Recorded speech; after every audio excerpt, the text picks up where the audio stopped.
Police in Fairfax County, Virginia are facing a serious lawsuit for allegedly protecting a sex trafficking ring in exchange for free sex from the victims, the trafficked women. The lawsuit names the former Fairfax County Police Chief, Ed Roessler, as a defendant in this lawsuit, alleging that he helped cover up for the officers when another detective's work threatened to expose their wrongdoing.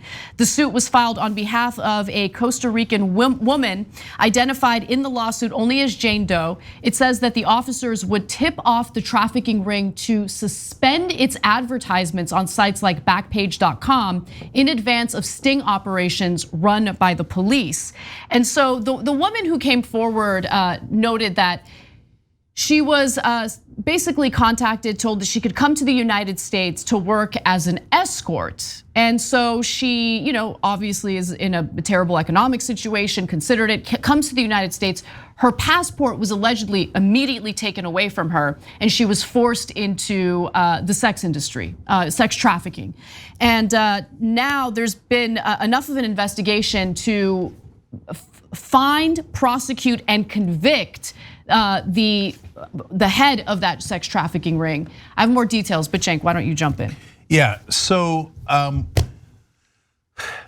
look, there's criminal wrongdoing, I believe, on the part of the police here in this case. There was a civil suit against the person who ran this, and it's abhorrent. And the person that was involved that is bringing both matters to the forefront here says, they told me that I was gonna go and be an escort. Now she's honest about that, right? But for wealthy individuals, and it was to date them. Now maybe she was naive, maybe she was not quite so naive, but thought it was high end, and I don't judge anybody, right?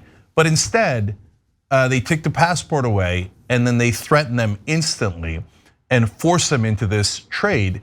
And where on average, they were forced to have sex with 17 different clients per day.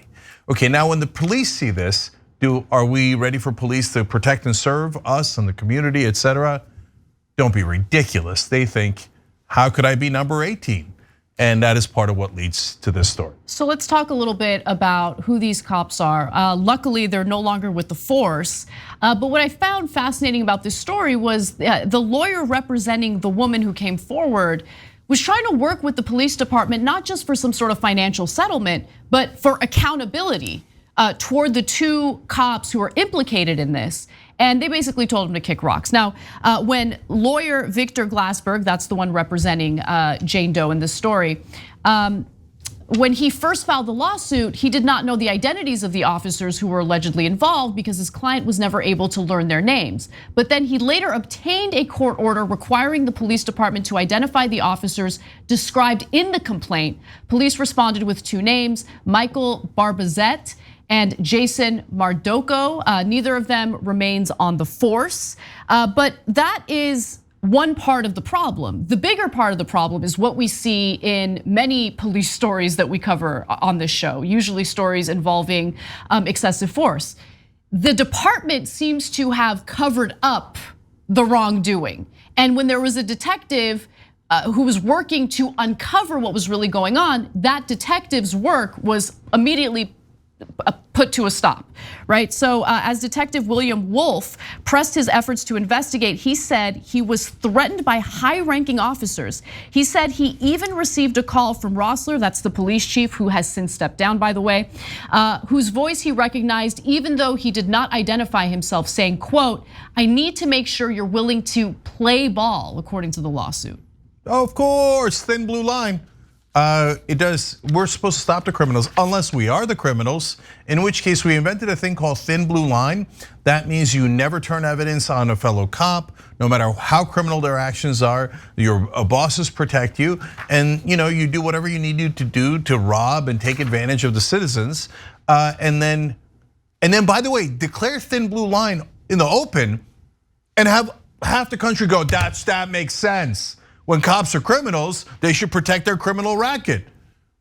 How does that make sense? No, thin blue line should be a really offensive concept to everyone else because it's a clear reference to covering up criminality on the part of some police officers, including taking advantage of women who were basically kidnapped into slavery here in America. Yeah.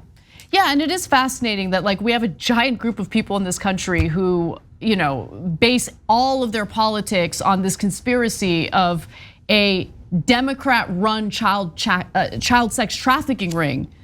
And then when you see stories like this, I know it's not involving children as far as we know, it's involving adult women. But when you see stories of human trafficking in the United States that are proven, there's no big deal about it. Like you don't hear about it. This was like a small story reported by the Associated Press, barely getting any attention. It's incredible stuff. Yeah, I mean, look, it goes on and on. Last week, Ghislaine Maxwell sentenced. Trump wished her well on several occasions. They were good friends. Obviously, Trump was huge friends with Jeffrey Epstein for 15 years and said he likes his girls young. He knew what he was doing, didn't mind any of that. Here, the cops are having sex with the woman they're supposed to be protecting, and are raping them, basically. And the band marches on, and half the country goes, "Yeah, I cannot stand the child sex trafficking or any of that kind of sex trafficking. Oh, my guys are doing it. Rock and roll, thin blue line, thin Trump line, baby." Right? So which one is it? And they're never going to give you a straight answer on any of this. Of course, we need better accountability, and I'm glad that the people who were covering up criminality are now gone. Not just the two guys who were doing it, but by the way, can I tell funny side last asterisk to this story? The cops in the union pulled them in that area. They thought the leader that was covering up the criminality was not covering it up enough. It's insane. They thought he was too soft, he was too transparent, right? They're like, what, you just covered up our crimes, that's all? They were outraged and they turned on him too, and that's why he lost his job. Because they thought generally speaking, the union vote showed that the rest of the cops thought he should have done a better job of covering their tracks when they break the law. That's right. It's amazing. Thanks for watching The Young Turks, really appreciate it. Another way to show support is through YouTube memberships. You'll get to interact with us more. There's live chat emojis, badges. You've got emojis of me, Anna, John, JR, so those are super fun. But you also get playback of our exclusive member-only shows and specials right after they air. So all of that, all you gotta do is click that join button right underneath the video. Thank you.